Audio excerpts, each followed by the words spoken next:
अस्सलामुअलैकुम वरहमतुल्लाहि वबरकातुहू। आज का हमारा टॉपिक है लॉक एंड की मॉडल। लॉक एंड की मॉडल का जो टॉपिक है ये मैकेनिज्म ऑफ एंजाइम के साथ रिलेटेड है। मैकेनिज्म ऑफ एंजाइम का मतलब ये है कि आप सबको पता होता है कि एक सबस्ट्रेट होता है और एक एंजाइम होता है। एंजाइम वो चीज़ होता है जो सबस्ट्रेट के साथ बाइंड बनाकर उसको आगे प्रोसीड करना है, और सबस्ट्रेट वो चीज़ होता है जो एंजाइम के साथ बाइंड होना है, जिसमें रिएक्शन होने वाला है। इसको हम क्या कहते हैं? सबस्ट्रेट कहता है।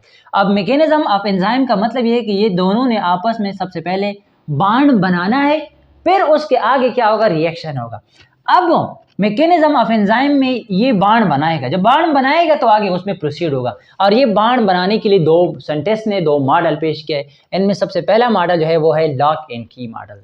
लॉक एंड की मॉडल को सबसे पहले एमएल फेस्चर ने 1894 में प्रेजेंट किया था, प्रोपोज किया था। एमएल फेस्चर ने 1894 में प्रोपोज किया था। अकॉर्डिंग टू लॉक एंड की मॉडल, इस मॉडल के मुताबिक active site and substrate, active site वो साइट होता है एंजाइम का जिसके साथ सबस्ट्रेट ने बाइंड बनाना है। Active site is that site in which the substrate bind to the enzyme, वो साइट है जिसने एंजाइम के साथ बाइंड बनाना है। अब सबस्ट्रेट क्या चीज़ है? सबस्ट्रेट वो चीज़ है जिसने एंजाइम के साथ बाइंड बनाकर आगे प्रोसीड होना है।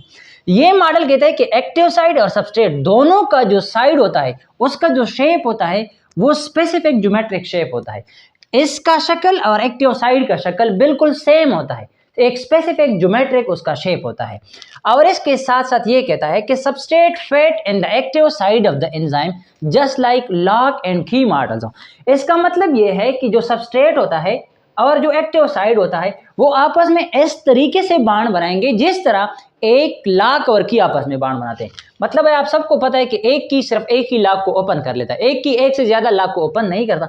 इसी तरह एक सबस्ट्रेट सिर्फ एक ही एक्टिव साइड के साथ बाण बना करके उसको आगे क्या करेगा? प्रोसीड करेगा। क्योंकि इसमें लॉक एंड की के साथ तशबीह दिया है तो इसी वजह से इसको हम क्या कहते हैं? लॉक एंड की मॉडल कहते हैं। अब अकॉर्डिंग टू लॉक एंड की मॉडल ये कहता है कि the active side is a rigid and non flexible structure.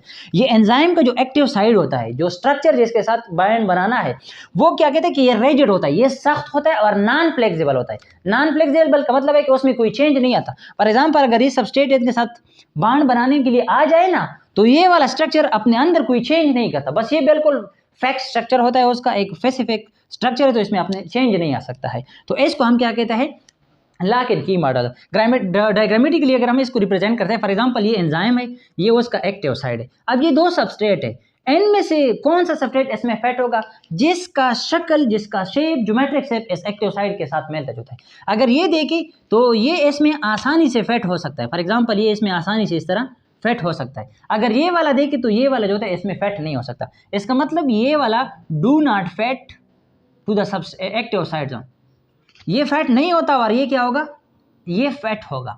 जब ये फिट होगा तो ये आपस में बांड बना करके आगे रिएक्शन प्रोसीड करेगा, और आगे रिएक्शन फॉर एग्जांपल अगर मेटाबॉलिज्म का होगा तो मेटाबॉलिज्म करेगा, जो भी होगा तो इसको क्या करेगा? आगे